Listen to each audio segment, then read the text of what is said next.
Topic का नाम लिखे जनगणना। ठीक है, टॉपिक का नाम लिखो बेटा जनगणना।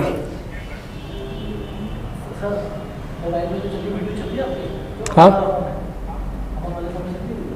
हाँ,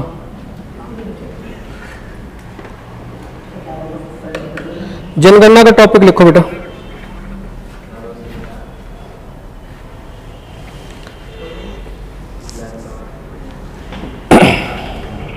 कॉपी पेन लिख लिया बेटा, निकाल लिया, चालू करें।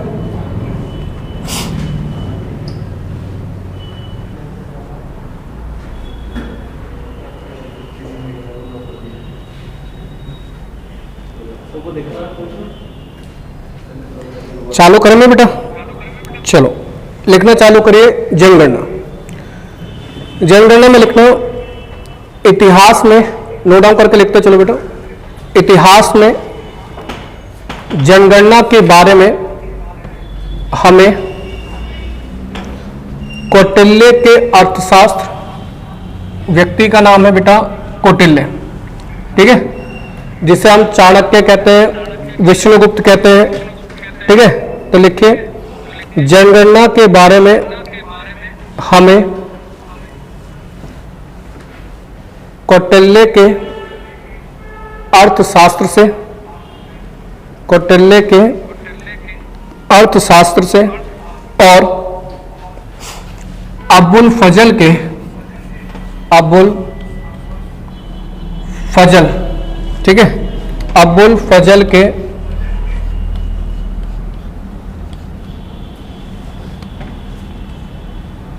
आइन ए अकबरी से पता चलता है। आइन ए अकबरी लिख लेना बेटा, थोड़ा बोर्ड काम नहीं कर रहा है। आइन ए अकबरी से पता चलता है, आइन ए अकबरी, ठीक है। तो पेपर में ध्यान रखना, डायरेक्ट क्वेश्चन आएगा, इतिहास में जनगणना का सबसे पहले सूत्र कौन सा मिलता है। तो इतिहास में जनगणना का सबसे पहले सूत्र जो मिलता है वो कौटिल्य के अर्थशास्त्र से और अबुल फजल के, अबुल फजल के किससे पता चलता है, आपके आइन ए अकबरी से। क्लियर है, लिख लिया होगा।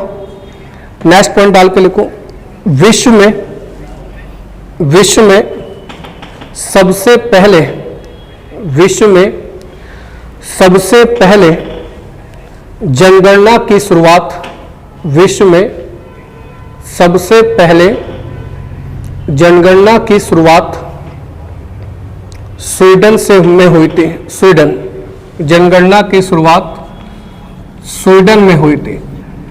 जनगणना की शुरुआत स्वीडन में हुई थी 1749 में, 1749 में, ठीक है।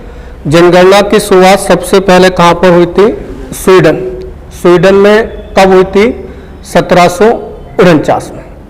नेक्स्ट पॉइंट लिखे, इंग्लैंड में, इंग्लैंड में जनगणना की शुरुआत 1801 में हुई थी। इंग्लैंड में जनगणना की शुरुआत 1801 में हुई थी।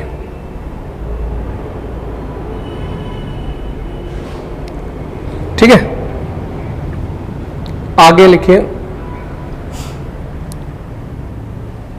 इंग्लैंड में देखो जनगणना हुई थी वो आपकी रेगुलर नहीं, बस ऐसी टेम्परेरी हुई थी, ठीक है। अगर क्वेश्चन आएगा दशकीय जनगणना की शुरुआत सबसे पहले कहां हुई, तो नोट करके लिखे दशकीय जनगणना। दशकीय का मतलब है हर 10 साल में होने वाली। दशकीय जनगणना की शुरुआत, दशकीय जनगणना की शुरुआत सबसे पहले अमेरिका में हुई, सबसे पहले अमेरिका में हुई 1890 में। दशकीय जनगणना की शुरुआत अमेरिका में हुई थी सबसे पहले 1890 में। क्लियर, अगला पॉइंट लिखिए। भारत में, भारत में पहली बार जनगणना, भारत में पहली बार जनगणना 1872 में हुई थी। भारत में पहली बार जनगणना 1872 में हुई थी, 72 में। किसके समय हुई थी? तो आंसर आता है लॉर्ड मेयो के समय। ठीक है, तो जो पहली जनगणना हुई थी वो 1872 में लॉर्ड मेयो के समय हुई थी। ठीक है, लॉर्ड मेयो के, मेयो ये या है, उसके बाद यो आ जाएगा, मेयो, लॉर्ड मेयो के कार्यकाल में। ठीक है, अगर क्वेश्चन सिर्फ ये बोल रहा है कि भारत में पहली जनगणना किसके शासनकाल में हुई, तो 1872 में लॉर्ड मेयो के शासनकाल में हुई थी।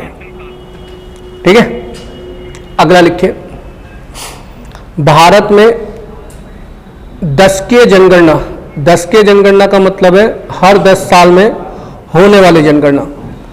तो भारत में दशकीय जनगणना की शुरुआत, भारत में दशकीय जनगणना की शुरुआत 1881 में हुई, 1881 में हुई थी।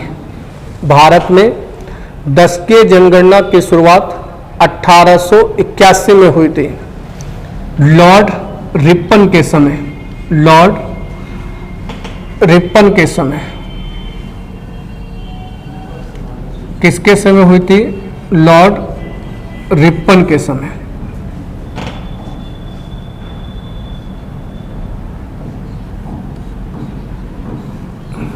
ठीक है, किसके समय शुरुआत हुई थी? लॉर्ड रिपन के समय।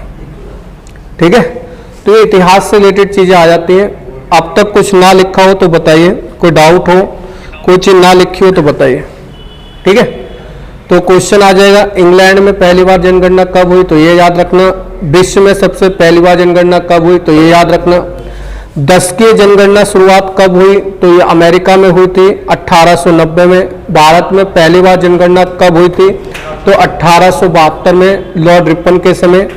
और भारत में दशकीय जनगणना, जो पहली बार अगर दशकीय पूछ रहा है तो लॉर्ड रिपन, और 10 खाली जनगणना पूछ रहा है तो लॉर्ड मेयो के शासनकाल में। सबका क्लियर है? हेडिंग डाल के लिखो 2011 की जनगणना, हेडिंग डाल के लिखिए 2011 की जनगणना। ठीक है, तो पेपर में पहला क्वेश्चन आता है 2011 की जनगणना कौन से क्रम की जनगणना है।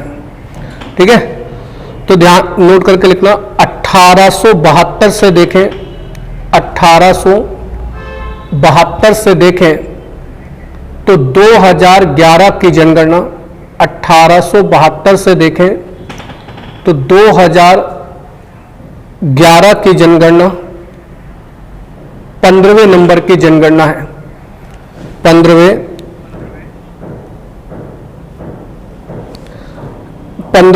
बेटा इंग्लैंड वाले का आंसर आएगा आपका 1801, इंग्लैंड का। ठीक है, एकता पूछ रहे हैं इंग्लैंड वाला, बता दो 1801।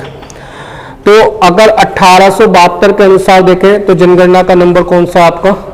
15। और स्वतंत्रता के बाद देखें, स्वतंत्रता के बाद अगर क्वेश्चन ऐसा आ जाए, भारत में स्वतंत्रता के बाद इस बार कौन सी जनगणना हुई थी, तो आपकी हुई थी 7वीं जनगणना। स्वतंत्रता के बाद भारत में कौन सी जनगणना हुई है? 7वीं। ठीक है, ये ध्यान रखना। फिर देखो क्वेश्चन में, देखो हमेशा जनसंख्या बढ़ती है, तो एक टाइम ऐसा आया था कि जनसंख्या घटी थी, तो पेपर में क्वेश्चन आता है महान विभाजन वर्ष, महान विभाजक वर्ष, महान विभाजक वर्ष। तो महान विभाजक वर्ष जो कहा जाता है वो कहा जाता है 1921 को। ठीक है, ये नोट डाउन करके लिख दीजिए। महान विभाजक वर्ष जो कहा जाता है वो कहा जाता है 1921 की जनगणना को, महान विभाजक वर्ष। ठीक है, वर्ष 1921 की जनगणना को कहा जाता है महान विभाजक वर्ष। कोई डाउट? क्लियर है? अगला देखो क्वेश्चन आता है जनसंख्या वृद्धि दर कितनी रही थी? सब डाटा 2011 का बता रहे हैं।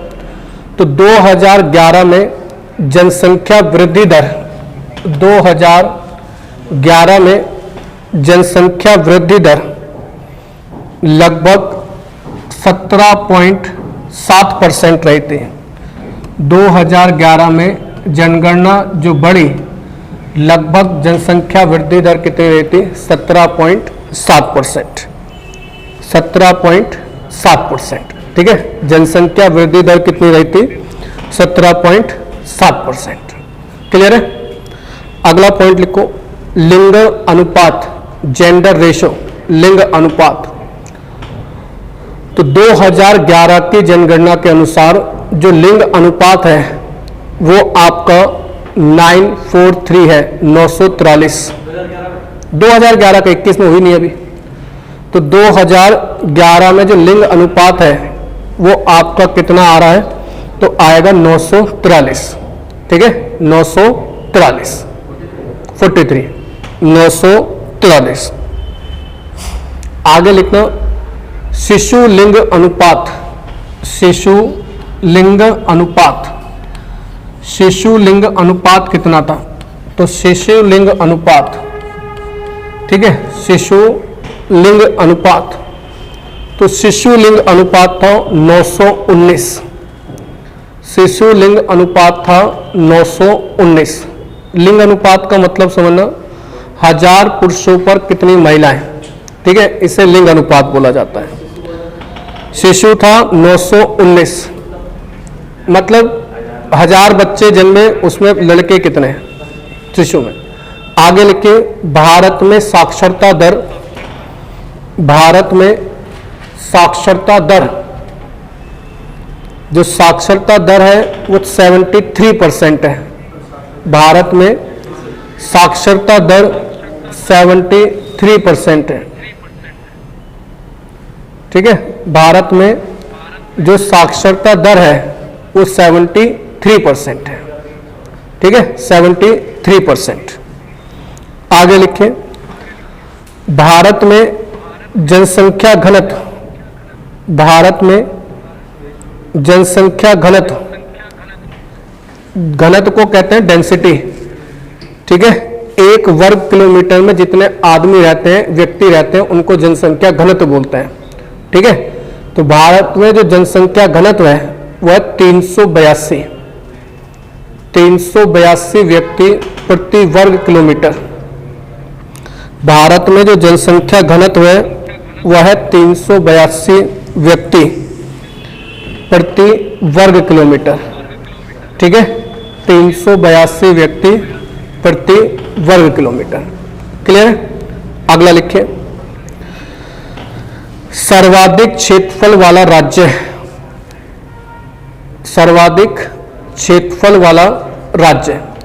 तो बताओ सर्वाधिक क्षेत्रफल वाला राज्य कौन सा है? कमेंट बताओ, कमेंट करो। राजस्थान, ठीक है। तो सर्वाधिक क्षेत्रफल वाला राज्य जो है वो आता है आपका राजस्थान। तो सर्वाधिक क्षेत्रफल वाला राज्य है राजस्थान, ठीक है बेटा। देखो आप कमेंट नहीं कर रहे, इसका मतलब आप शांति से पढ़ रहे हो। बस आपको शांति से पढ़ना ही है, ध्यान रखना, शांति से पढ़ना, शांति के साथ नहीं पढ़ना, ठीक है। हाँ, शांति से पढ़ना, शांति के साथ नहीं पढ़ना है। अगला देखो, चलो ये तो बता दिया। ये बताओ दूसरे नंबर पर कौन आता है? मध्य प्रदेश। दूसरे पर लिखो एमपी, क्षेत्रफल की दृष्टि से दूसरे पर कौन आता है? एमपी। तीसरे पर कौन आएगा? महाराष्ट्र। तीसरे पर आता है महाराष्ट्र, क्षेत्रफल की दृष्टि से बता रहे हैं। और चौथे नंबर पर आता है यूपी, ठीक है। चौथे नंबर पर आता है आपका यूपी। दिक्कत क्या, हर किसी में 4 नंबर तक नहीं जाता। मुझे इस क्वेश्चन में यूपी तक जाना था, इसलिए मैंने बताया, क्योंकि पेपर में अभी यूपी के एग्जाम है, तो यूपी से रिलेटेड डाटा आपको बताया जाएगा, ठीक है। बच्चा कह रहा है श्वेता गुप्ता जनसंख्या घनत्व, एक बार फिर से बोल दीजिए बेटा। जनसंख्या घनत्व 282, 382, 382 जनसंख्या घनत्व है जनसंख्या घनत्व किसे कहा जाता है? एक वर्ग किलोमीटर में जितने व्यक्ति रहते हैं उसे जनसंख्या घनत्व बोला जाता है। क्लियर बेटा? ठीक है। थर्ड क्या है?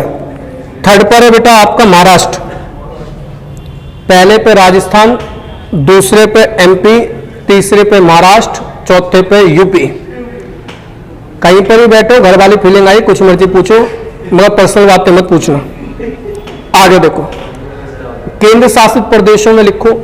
केंद्र शासित प्रदेशों में बस पहले नंबर पर लिखना। पहले नंबर पर जो केंद्र शासित प्रदेशों में है, अगर पहले पूछता है, ध्यान रखना अब तो चेंज हो गया है, पहले था अंडमान निकोबार, ठीक है, पहले था अंडमान निकोबार, मगर वर्तमान में है लद्दाख। ठीक है, क्षेत्रफल की दृष्टि से सबसे बड़ा केंद्र शासित प्रदेश यूटी, क्षेत्रफल की दृष्टि से सबसे बड़ा केंद्र शासित प्रदेश तो आता है आपका लद्दाख। ठीक है, वर्तमान में, क्योंकि अगर आप किताबों में ढूंढोगे, जो किताबें अपडेटेड नहीं हुई है उन किताबों में आपको अंडमान निकोबार ही मिलेगा। तो कल आकर आप कहने लगे सर जी अंडमान निकोबार तो मिल नहीं रहा, फिर बस कुछ नहीं होगा, आपकी फ्लाइट करवा देंगे और फ्लाइट करवाने के बाद आपको जनजातियों में भेज देंगे। ठीक है बेटा? अगला देखो, नेक्स्ट बताओ, सबसे कम जनसंख्या, सबसे कम क्षेत्रफल वाला राज्य बताओ। गोवा। सबसे कम क्षेत्रफल वाला राज्य है गोवा। लिखते चलो बेटा सारी चीजें। सबसे कम क्षेत्रफल वाला राज्य है आपका गोवा। सबसे कम क्षेत्रफल वाला राज्य है आपका गोवा। केंद्र शासित प्रदेश बताओ। सबसे कम क्षेत्रफल वाला राज्य ने केंद्र शासित प्रदेश लक्षद्वीप। सबसे कम केंद्र शासित प्रदेश बताना है एरिया में, तो आंसर आएगा लक्षद्वीप। बहुत सारी चीजें हैं जो आपके साथ आज चलेंगी। ठीक है, बहुत सारी चीजें। देखो जीएस पढ़ाने का कारण क्या है, तो जीएस पढ़ाने का कारण है मुझे बोर्ड का यूज नहीं करना पड़ेगा। इस बोर्ड का आज हम काम खत्म कर देंगे, या तो व्हाइट बोर्ड पे क्लास लेंगे, ठीक है, कल से इस पर जब तक ये सही नहीं हो रहा, और ये सही हो जाएगा तो फिर इस पर दोबारा आ जाएंगे। ठीक है, व्हाइट बोर्ड अपना पता ही है। अगला मुझे बताओ, सबसे अधिक जनसंख्या वाला राज्य कौन सा है? यूपी। ठीक है, लिखते चलना। सबसे अधिक जनसंख्या वाला राज्य यूपी आता है। सबसे अधिक जनसंख्या वाला राज्य यूपी, और सबसे कम जनसंख्या वाला, सबसे कम जनसंख्या वाला, जनसंख्या पूछ रहे या राज्य पूछ रहे? राज्य, सॉरी जनसंख्या नहीं। सबसे कम क्षेत्रफल वाला राज्य बताओ, गोवा, और सबसे कम क्षेत्रफल वाला केंद्र शासित प्रदेश लक्षद्वीप। हो गया। सबसे अधिक जनसंख्या वाला राज्य यूपी, और सबसे कम जनसंख्या वाला राज्य सिक्किम। सबसे कम जनसंख्या वाला राज्य सिक्किम। ठीक है बेटा, बहुत बढ़िया। सुष्मिता कह रहे हैं सिक्किम, सही है बेटा।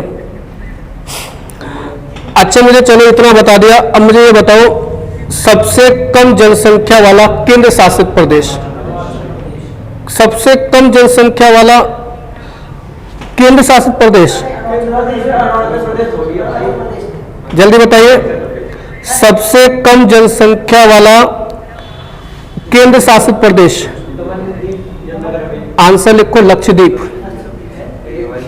सबसे कम जनसंख्या वाला राज्य, आंसर आएगा, राज्य में केंद्र शासित प्रदेश। ठीक है, सबसे कम जनसंख्या वाला केंद्र शासित प्रदेश, तो आंसर आएगा लक्षद्वीप। अच्छा बताओ, सबसे अधिक जनसंख्या वाला केंद्र शासित प्रदेश, सबसे अधिक जनसंख्या वाला केंद्र शासित प्रदेश आता है दिल्ली। लिखते चलना बेटा, ये चीजें ऐसी हैं जो आपको नहीं पता है, ये चीजें ऐसी हैं जो आपको नहीं पता है, आपको बहुत ज्यादा दिक्कत दे जाएंगी। ठीक है बेटा, ध्यान रखना, जनसंख्या वाला राज्य पूछेगा, सबसे अधिक जनसंख्या वाला राज्य पूछेगा तो यूपी आता है, और सबसे अधिक जनसंख्या वाला केंद्र शासित प्रदेश पूछेगा तो दिल्ली आता है। सबसे कम जनसंख्या वाला राज्य पूछेगा तो आंसर सिक्किम आता है, और सबसे कम जनसंख्या वाला केंद्र शासित प्रदेश पूछेगा तो आंसर लक्षद्वीप आता है। उम्मीद करता हूं सबने लिख लिया होगा। नेक्स्ट लिखो बेटा, अगला मुझे आंसर बताइए। सबसे अधिक साक्षरता दर किस राज्य की है? केरल। लिखिए, सबसे अधिक साक्षरता दर वाला राज्य, सबसे अधिक साक्षरता दर वाला राज्य आंसर आता है केरल। और सबसे कम साक्षरता दर वाला राज्य, ठीक है, सबसे कम आएगा बिहार। ठीक है, सबसे ज्यादा साक्षरता दर वाला राज्य केरल, और सबसे कम है आपका बिहार। ठीक है, घर के लिए आपके लिए दो काम दे रहा हूं। मुझे बताना सबसे कम साक्षरता दर किस केंद्र शासित प्रदेश की है। घर के लिए काम दे रहा हूं। सबसे कम साक्षरता दर वाला केंद्र शासित प्रदेश और सबसे ज्यादा साक्षरता वाला केंद्र शासित प्रदेश, ये दोनों निकालने हैं आपको। ठीक है, यूटी। ठीक है बेटा, श्वेता नंदनी कह रहे हैं न्यूनतम साक्षरता दर वाला, बेटा राज्य नहीं पूछा, केंद्र शासित प्रदेश पूछा है। केंद्र शासित प्रदेश पूछ रहे हैं। ठीक है, आप केंद्र शासित प्रदेश के लिए काम दिया है। अगला लिखो बेटा, नेक्स्ट क्वेश्चन। सर्वाधिक लिंग अनुपात वाला राज्य, सर्वाधिक लिंग अनुपात वाला राज्य, सर्वाधिक लिंग अनुपात वाला राज्य कौन सा बताइए? आंसर लिखिए केरल। सर्वाधिक लिंग अनुपात वाला राज्य, तो आंसर आएगा केरल। केरल का लिंग अनुपात कितना है? लिखना 1084। केरल का जो लिंग अनुपात है वो है 1084। ठीक मेरे बेटा, और मुझे बताइए, बातें नहीं बेटा, बातें नहीं, माइंड डाइवर्ट होगा।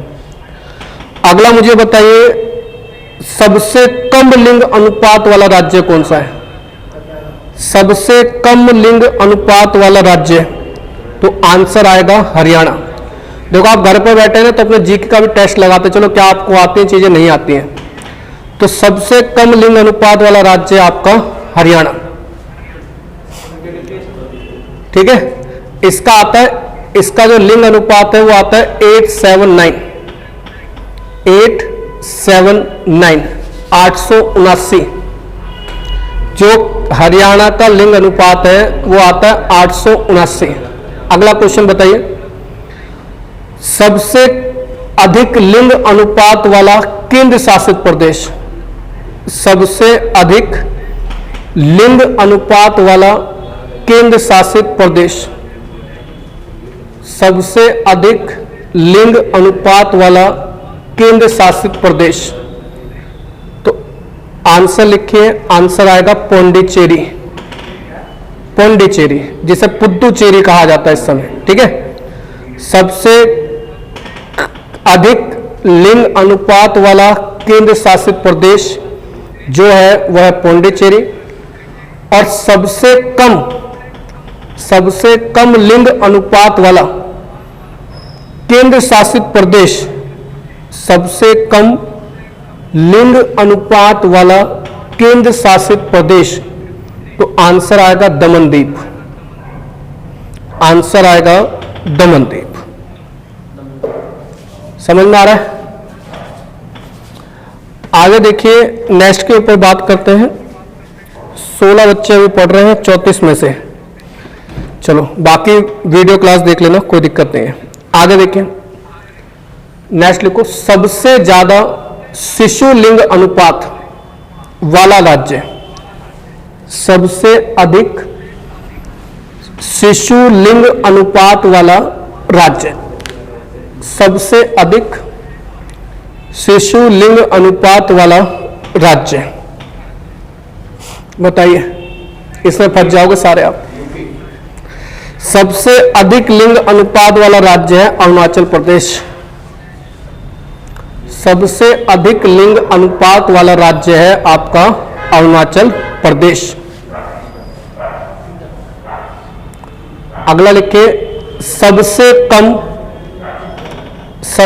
कम लिंग अनुपात वाला राज्य, अगला पॉइंट लिखिए, सबसे कम लिंग शिशु अनुपात में आप बता रहे हैं भाई, शिशु, ठीक है, ध्यान रखना, सबसे कम शिशु लिंग अनुपात वाला राज्य, सबसे कम शिशु लिंग अनुपात वाला राज्य, तो आंसर आएगा हरियाणा।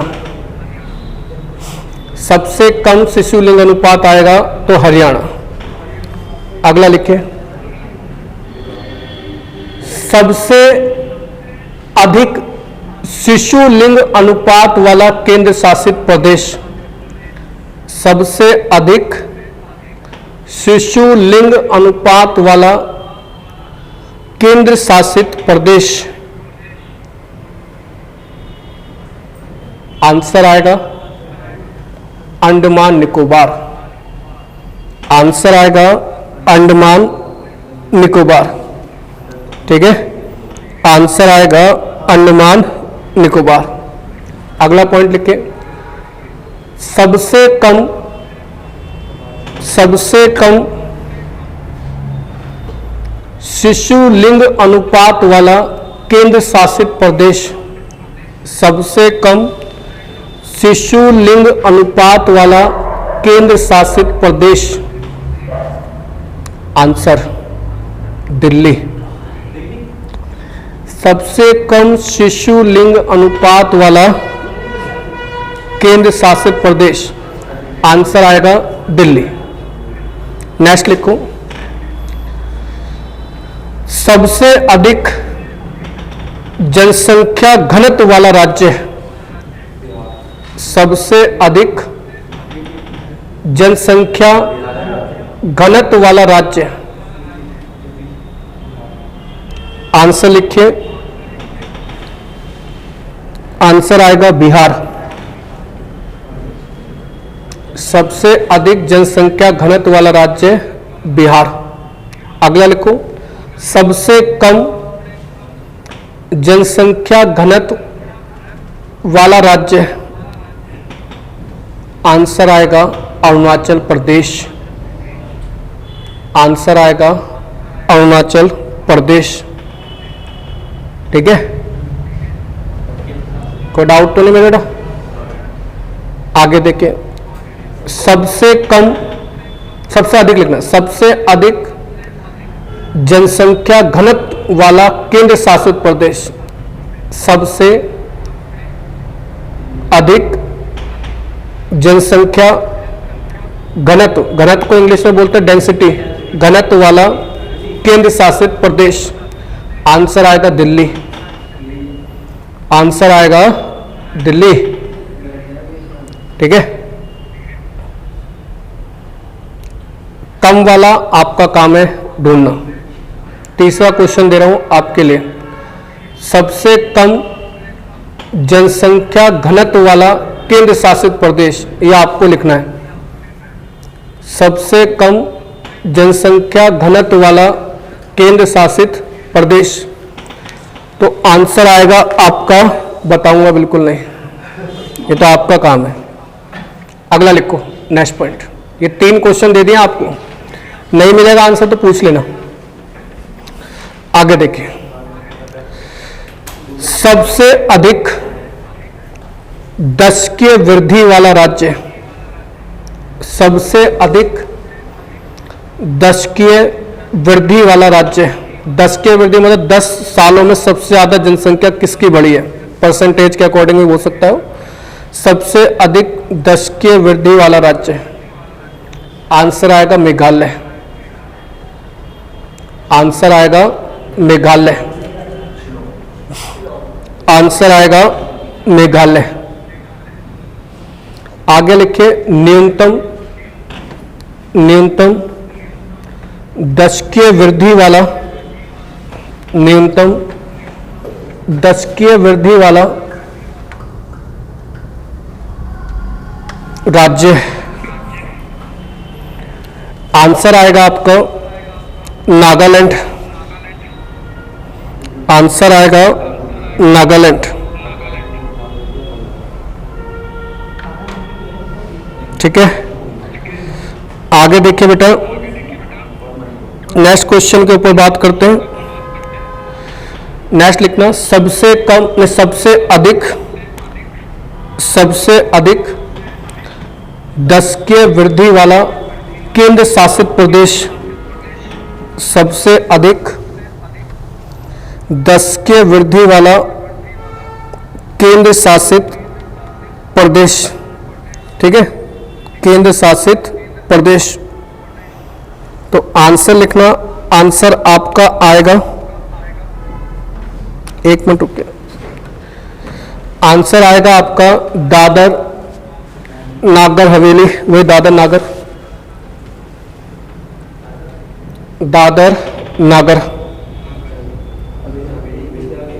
ठीक है, अगला लिखिए न्यूनतम दशकीय जनसंख्या, न्यूनतम दशकीय जनसंख्या वृद्धि वाला केंद्र शासित प्रदेश। न्यूनतम जनसंख्या दशकीय वृद्धि वाला केंद्र शासित प्रदेश। आंसर लिखिए लक्षद्वीप। आंसर लिखिए लक्षद्वीप। अगला देखो, नोट करके लिखिए, ऐसे राज्य और केंद्र शासित प्रदेश, ऐसे राज्य और केंद्र शासित प्रदेश जिनमें अनुसूचित जाति नहीं है, अनुसूचित जाति नहीं है, अनुसूचित जाति नहीं है। जाति बोला, जनजाति नहीं बोला बेटा। ठीक है, अनुसूचित जाति नहीं है। आंसर लिखना नागालैंड, अरुणाचल प्रदेश,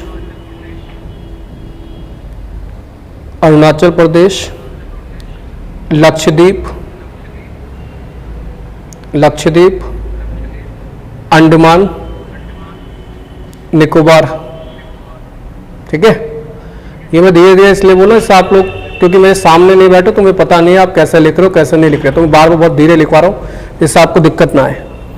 अगला लिखिए, वह केंद्र शासित प्रदेश, वह केंद्र शासित, और राज्य भी लिख लो, वह राज्य और केंद्र शासित प्रदेश जिनमें अनुसूचित जनजाति नहीं है। यहां पे अनुसूचित जनजाति बोल रहा हूं, ध्यान से समझना, यहां पर अनुसूचित जनजाति बोल रहे हैं, वो जाति थी, ये जनजाति है। ठीक है, वो एससी था, ये एसटी है। ठीक है मेरे बेटा, आंसर लिखे पंजाब, चंडीगढ़, हरियाणा, पंजाब, चंडीगढ़, हरियाणा,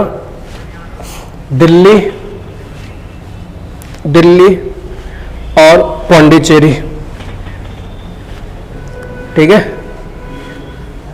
दोबारा बोलो, पंजाब, चंडीगढ़, हरियाणा, दिल्ली और पौंडीचेरी।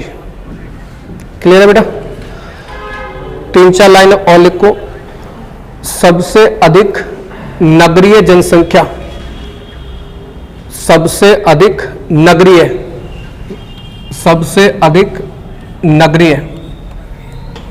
ठीक है, ये 4 अक्षर लिखने के बाद ही ज़्यादा पढ़ लेता है। सबसे अधिक नगरीय जनसंख्या वाला राज्य, ठीक है। राज्य मत लिखो, बस ये लिखो नगरीय जनसंख्या कहाँ की है सबसे ज़्यादा, राज्य मत लिख के। सबसे अधिक नगरीय जनसंख्या दिल्ली की है। हाँ, सबसे अधिक नगरीय जनसंख्या दिल्ली की है और सबसे ज़्यादा ग्रामीण जनसंख्या भी दिल्ली की है।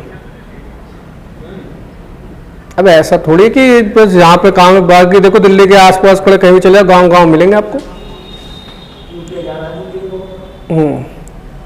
सबसे अधिक ग्रामीण जनसंख्या भी कहाँ की है, दिल्ली की, ठीक है। जनसंख्या पूछेगा नगरीय वाली तो भी दिल्ली, ग्रामीण पूछेगा तो भी दिल्ली। अगला लिखिए, सबसे कम नगरीय जनसंख्या लक्षद्वीप। सबसे कम नगरीय जनसंख्या, तो आंसर आएगा लक्षद्वीप। और सबसे कम भी है और सबसे अधिक भी है। अगर क्वेश्चन आए सबसे कम ग्रामीण जनसंख्या तो भी आंसर लक्षद्वीप। दोबारा बोल रहा हूं, सबसे कम नगरीय जनसंख्या तो भी आंसर लक्षद्वीप और सबसे कम ग्रामीण जनसंख्या तो भी आंसर लक्षद्वीप, ठीक है भाइयों और किसी की बहनों नहीं। आगे जाओ। देखो समझ में आ गया होगा। तो जनसंख्या से इतना आपके बारे में आपको पता होना चाहिए। और भी चीजें हैं पढ़ने के लिए, पूरी किताब है, मैं किताब में पेपर में जितना आना है उतना मैंने लिखवा दिया। कोई डाउट हो तो एक बार कमेंट करके पूछो, फिर अगला टॉपिक चालू करते हैं। अगला टॉपिक चालू करने को कॉपी बंद करने को नहीं कहा, दूसरे इंसान हो जो दुष्ट है वही अपने आप को समझेगा। अगर कोई अपने आप को कहते मुझे नहीं बोल रहे तो बढ़िया। चलो जल्दी से एक बार बताओ, सब क्लियर है तो? कोई चीज नहीं लिखी है तो बता दो। सर लास्ट वाला फिर से बोल दो। देखो लास्ट वाला क्या था बेटा, अगर वो सर्वाधिक नगरीय जनसंख्या पूछता है या सर्वाधिक ग्रामीण जनसंख्या पूछता है तो दोनों का आंसर दिल्ली आएगा। और वो कहता है सबसे कम नगरीय जनसंख्या और सबसे कम ग्रामीण जनसंख्या, तो आंसर लक्षद्वीप आएगा। कह रहा है, एकता कह रही है कि सर धीरे धीरे बोला करो, 2-2 3-3 बार रिपीट कर रहा हूं मेरे बेटा। आपके घर पे हीटर होगा, हीटर का यूज करो। बुरा मत मानना मेरी बात का कोई भी, भाई एक बच्चे तो कम होगा, ठीक है, बुरा मत मानना कोई भी। चलो आपका जनसंख्या का भी हो गया। अगला देखो आपके पेपर में और क्या क्या चीज आ जाती है उसके ऊपर बात कर लेते हैं, क्योंकि ज्यादा चीजें बचे नहीं है इकोनॉमिक खत्म होने में।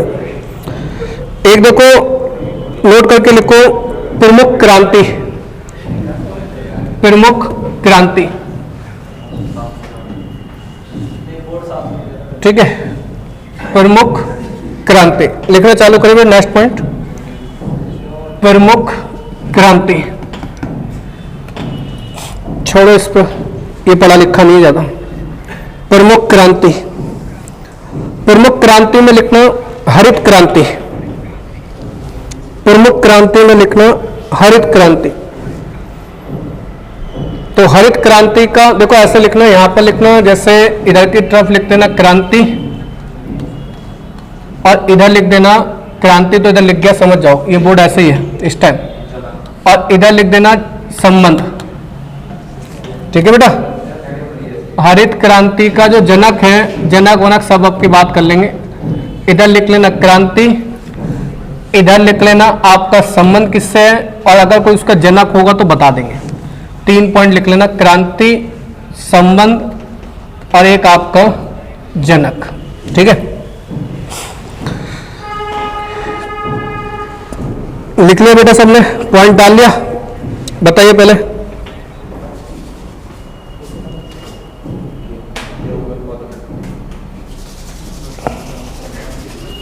कमेंट में बताओ बेटा सबका क्लियर है? कोई डाउट हो तो बताओ, फिर आगे बात करते हैं, ना तो चलते हैं आगे। जनसंख्या वाले पॉइंट में कोई डाउट हो तो बताओ, वरना आगे चलते हैं। क्लियर है? ठीक है रिया, संजना, नितिन कह रहे हैं सही है। नितिन बुलंदशहर पहुंच गए क्या भाई? नितिन बुलंदशहर हो? अच्छा, पहुंच गए बुलंदशहर। और सतेंद्र बुलंदशहर है, बदायूं है?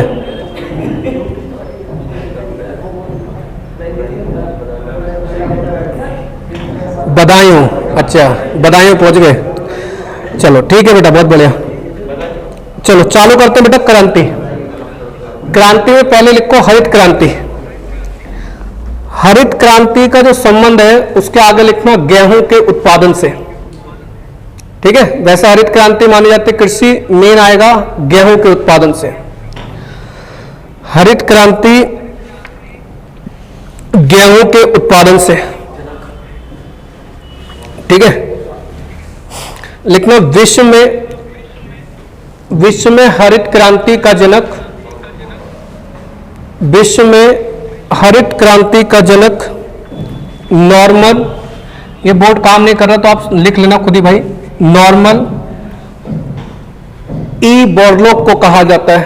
Norman E Borlaug, Norman E Borlaug को कहा जाता है। बोरलॉग, बोरलॉग, बोर लिख दो, फिर उसका लॉन्ग लिख दो, लॉन्ग प्लस मात्रा मत चलाना, बोरलॉग। ठीक है? बोरलॉग को कहा जाता है, याद करने से मतलब है मेन। ठीक है? Normal Borlaug. ठीक है? लिखना भारत में एमएस स्वामीनाथन, भारत में एमएस स्वामीनाथन, भारत में हरित क्रांति का जनक जो बोला जाता है एमएस स्वामीनाथन को बोला जाता है। MS Swaminathan, MS Swaminathan. विपिन तुम्हारी बहुत जरूरत है मुझे डेली क्लास में, ऐसे बच्चे लाइव बहुत देख रहे होंगे वीडियो। एमएस स्वामीनाथन। ठीक है? आगे लिखना ब्रिटेन में हरित क्रांति का जनक, ये बच्चों को नहीं पता है। ब्रिटेन में हरित क्रांति का जनक विलियम गोड को माना जाता है। ब्रिटेन में हरित क्रांति का जनक विलियम गोड को माना जाता है, विलियम गोड। ठीक है? विलियम गोड को माना जाता है, गोड। ठीक है बेटा? अगला लिखो, अगली क्रांति लिखो श्वेत क्रांति। हरित क्रांति में एक और लिख लेना, पहली हरित क्रांति में गेहूं के उत्पादन को बढ़ावा दिया गया। पहली हरित क्रांति में गेहूं के उत्पादन को बढ़ावा दिया गया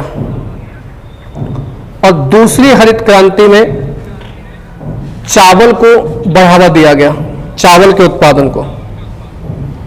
ठीक है? पहली हरित क्रांति में गेहूं के उत्पादन को बढ़ावा दिया गया और दूसरी हरित क्रांति में चावल के उत्पादन को बढ़ावा दिया गया। ठीक है? एक तो ये क्वेश्चन में आता है कि गेहूं की प्रजाति कहां से लाए थे, गेहूं के बीज, तो मैक्सिको से लाए थे।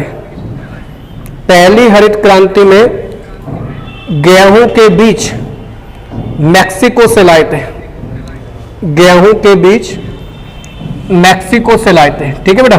गेहूं के बीज कहां से लाए थे? मैक्सिको से। गेहूं के बीज कहां से लाए थे बेटा? मैक्सिको से। आगे लिखिए नेक्स्ट क्रांति श्वेत क्रांति। श्वेत क्रांति जिसे व्हाइट रेवोल्यूशन के नाम से भी जाना जाता है, दुग्ध। ठीक है? श्वेत क्रांति, श्वेत क्रांति में संबंध लिखना दूध के उत्पादन से। श्वेत क्रांति का संबंध किससे है? दूध के उत्पादन से। श्वेत बेटा बातें नहीं, आवाज आ रही है। श्वेत क्रांति का संबंध किससे है? आपका दुग्ध उत्पादन। ठीक है मेरे बेटा? दूध के उत्पादन से। लिखना श्वेत क्रांति को ऑपरेशन फ्लड के नाम से भी जाना जाता है। फ्लड लिख देता हूं खाली, ऑपरेशन फ्लड। ठीक है, श्वेत क्रांति को ऑपरेशन फ्लड के नाम से भी जाना जाता है। ऑपरेशन फ्लड लिख तो लिया होगा सारे। ठीक है, ऑपरेशन फ्लड के नाम से भी जाना जाता है। बाढ़, ऑपरेशन फ्लड के नाम से जाना जाता है। ठीक है, आगे लिखना। भारत में श्वेत क्रांति का जनक, भारत में कह लो या विश्व में कह लो, ठीक है,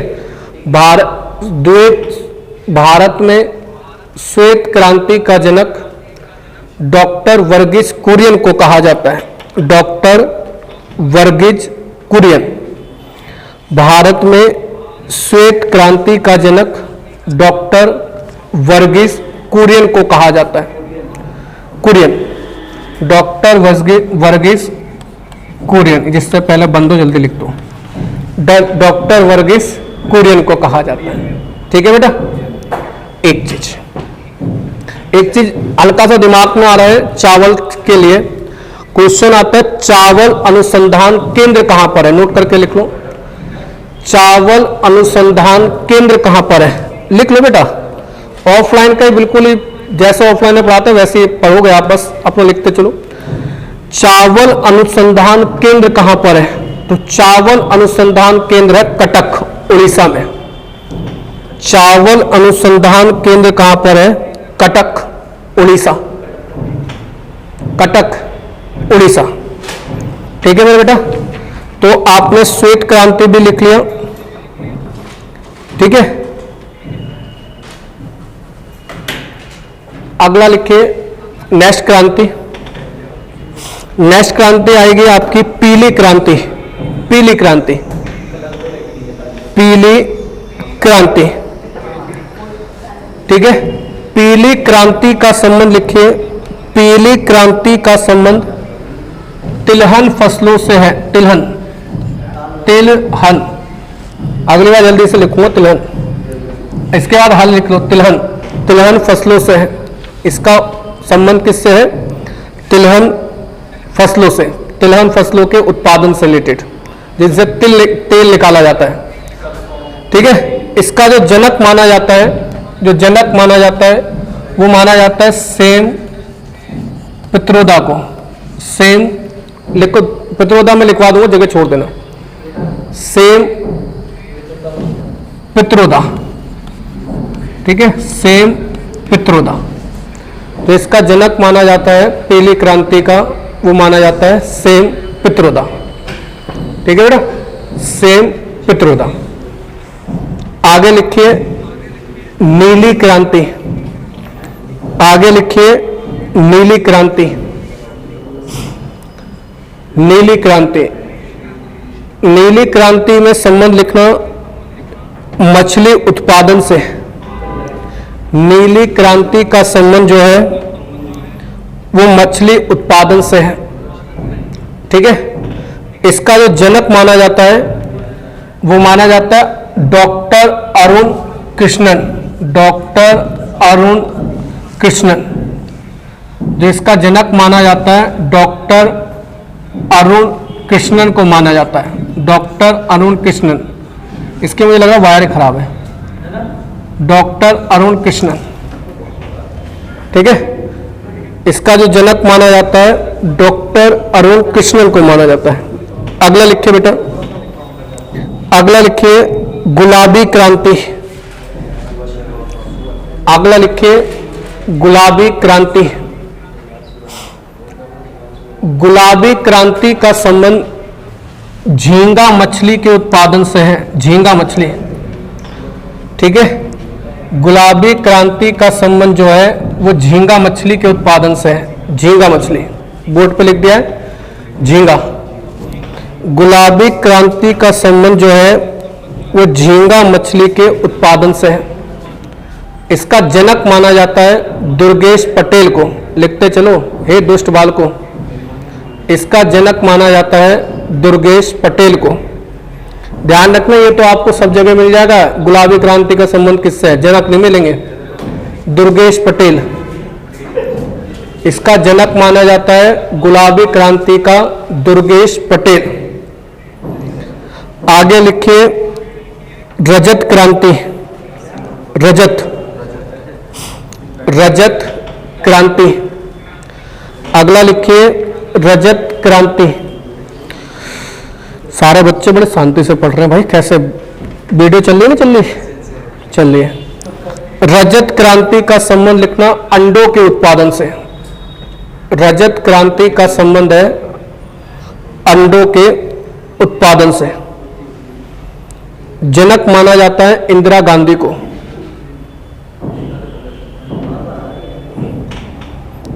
आगे लिखिए बेटा, आगे लिखिए लाल क्रांति। अगला लिखिए लाल क्रांति, लाल क्रांति। लाल क्रांति का संबंध जो है मांस और टमाटर के उत्पादन से है।